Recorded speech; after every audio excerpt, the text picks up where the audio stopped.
Bem, pessoal, continuando aqui, né, alguns probleminhas ou raciocínios, né, desse capítulo de números, né? Vou falar um pouquinho agora sobre um probleminha que a gente chama probleminha do 5. Ou seja, aqui, probleminha do 5, tá? Toda vez que for possível, a gente vai dar nome aos problemas, né? Porque 80% da prova do militar, observa que a gente está focando na prova do militar, tá? Porque é a prova mais de matemática mais difícil.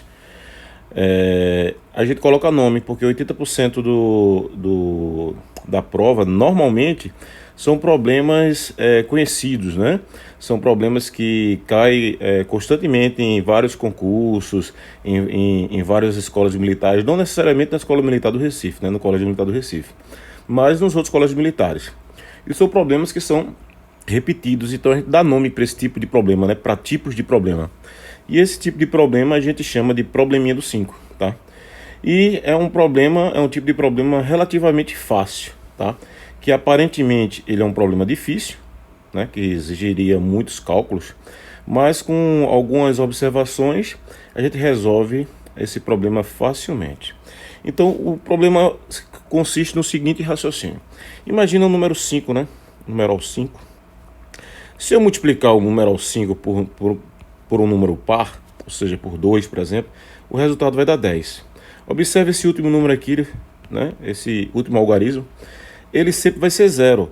Se multiplicar o 5 por algum par, seja 10, então 50, né? Esse último algarismo aqui vai ser 0. E se for um número ímpar, vezes 3, por exemplo, ó, 15, né? Então isso aqui vai dar 5. Então, o número 5, o 5... Opa, mudou de cor aqui. Deixa eu tirar isso aqui. Não sei porque mudou de cor, mas o número 5 multiplicado por par, o final dele, x aqui, tá? Isso é 0. E 5 vezes ímpar, x, tá? Então, ele termina em 5. Então, a gente vai usar esse raciocínio para fazer alguns problemas, né? Então, como é que aparece aí em problema de militar? Imagina que eu tenho uma multiplicação aqui, ó, de 2 vezes 3 vezes 4 vezes 5 vezes 6 vezes, sei lá, 17. E a pergunta é, essa multiplicação, ela vai dar um certo número. Só que ele não pergunta que número vai dar, ele pergunta quem vai ser o algarismo da unidade. Esse algarismo aqui. Então observa aqui, ó, como tem um 5 aqui, tá? E tem vários pares, né? Então esse 5 pode multiplicar com algum par desse e o resultado final vai ser 0. Então a resposta igual a 0. Tá vendo como é fácil?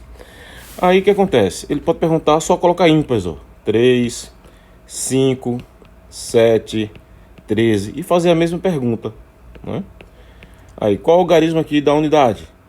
Se tem 5 aqui e é tudo ímpar, então obrigatoriamente esse algarismo aqui da unidade vai ser 5. Tá bom? Então seria esse raciocínio. Então, ou uma coisa talvez mais complexa, por exemplo, ele bota aqui, ó. Ele bota, por exemplo, um número par, por exemplo, 16 elevado a 20, que multiplica 15, né, elevado a 100. Qual o algarismo da unidade? Vê. Com certeza esse aqui vai dar o número par, tá? E aqui tem múltiplos de 5, ó. Então o algarismo da unidade aqui vai ser 0, tá ok? Então é isso que cai normalmente em questões que aparentemente é difícil, né? Teria que fazer uma multiplicação muito grande, mas usando o raciocínio ele não é tão difícil assim, tá bom? Outro tipo de probleminha que pode aparecer seria mais ou menos assim. Imagina um número aqui, eu tenho 2 vezes 4 vezes 5 vezes 6 vezes 15, por exemplo. Aí ele pergunta, se eu multiplicar esse número, quantos zeros consecutivos vão ter no final do número? Ou seja, esse número vai ser x, a gente não sabe, e vai ter alguns zeros aqui consecutivos, pode ser 1, 2 ou 3. Como é que descobre essa quantidade de zeros que tem aqui, né? Então observa aqui, ó, aqui tem um 5, ó. Tá vendo? Esse 5 daqui, esse 1, ele pode multiplicar com esse 2 aqui e vai dar um 0 aqui, ó, né? Aí tem um 5 escondido, ó, tem um 15 aqui, ó, o 15. O 15 na realidade é 3 vezes 5. Aí, ó, pega esse 5 aqui e pode, por exemplo, multiplicar com 2 daqui que tá escondido, ó, 2 vezes 2, ó. Tá vendo, ó? Aí multiplica esse aqui por esse aqui, vai dar outro 0. Como não tem mais nenhum múltiplo de 5 aqui, nesse número aqui, né? Então, a resposta vai ser 2 zeros consecutivos, né? 2, aqui, zeros consecutivos, tá? Então, no livro pode aparecer alguns problemas com esse raciocínio e, teoricamente, que seria uma coisa difícil de fazer, teria que fazer uma multiplicação muito grande, mas utilizando esse raciocínio que a gente chama probleminha do 5, ele torna o problema bem fácil, tá? Então basta uma atenção, né? Principalmente aqui, né? Em relação a esses zeros consecutivos, que pode talvez tornar um pouquinho mais complicado. Deixa eu fazer outro exemplo aqui desses zeros consecutivos, tá? Vou colocar aqui 2, aqui, vou colocar vezes 5 já aqui, né?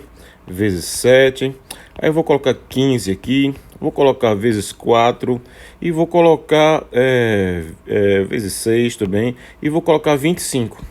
E pergunta que essa multiplicação aqui, ó, vai dar um número aqui, x, que eu não sei qual é, um número grande, só que ele pergunta quantos zeros consecutivos tem, né? Eu não sei quantos zeros inicialmente consecutivos, mas vamos descobrir.